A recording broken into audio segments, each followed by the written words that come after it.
नमस्कार. शासनचार यूट्यूब चॅनलवर आपलं सर्वांचं खूप खूप स्वागत आहे. सरकारी कर्मचाऱ्यांच्या 7 मागण्याबाबत आताच्या घडीची सर्वात मोठी बातमी. त्या संदर्भात एपिसोडच्या माध्यमातून संपूर्ण अपडेट सविस्तरपणे पाहण्याला सुरू करूया. 8 वेतन आयोगामार्फत कर्मचारी संघटनेच्या 7 मागण्यावर तपासणी सुरू आहे. सविस्तर मागणी पुढील प्रमाणे पाहूया. केंद्र सरकारचे आदेश. केंद्रशासित CAB कर्मचाऱ्यांना एकदाच. केंद्र सरकारी कर्मचाऱ्यांना लागू करण्यात आलेले आदेश थेट केंद्रशासित प्रदेश व CAB कर्मचाऱ्यांना देखील लागू करण्याची मागणी आहे, ज्यावर विचार-विनिमय सुरू आहे. CGSS सुविधा.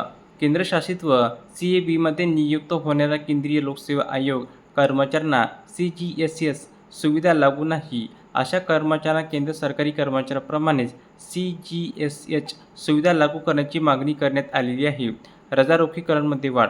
रजा रोखी करण्याची मर्यादा संख्या 300 दिवसांपर्यंत आहे.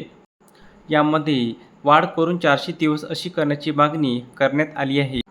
पितृत्व रजेची मागणी. सध्या पुरुष कर्मचाऱ्यांना आपल्या पत्नीच्या प्रसूतीनंतर रजा अनुज्ञा नाही. याकरिता पितृत्व रजा तसेच इतर धार्मिक विधीसाठी कौटुंबिक विधी रजा 28 दिवस अनुज्ञेय करण्याची मागणी करण्यात आली आहे. पालकत्व रजा. केंद्र शासकीय प्रदेशमधील शिक्षकांना सध्या 8 नैमित्तिक रजा व 10 अर्जित रजा मिळतात. यामध्ये वाढ करून 14 नैमित्तिक रजा तर 30 दिवस अर्जित रजा वाढवण्याचा विचार केला जात आहे. नवीन वेतन आयोगाची तारीख. 8 वेतन आयोग दिनांक 1/1/26 पासूनच लागू केला जाणार असला तरी प्रत्यक्ष नोव्हेंबर 27 पर्यंत नवीन वेतन आयोगाची अंमलबजावणी केली जाणार आहे. आरोग्य सुविधा. सरकारी कर्मचाऱ्यांना एक समान आरोग्य सुविधा उपलब्ध करून देण्याच्या मागणीवर विचार केला जात आहे.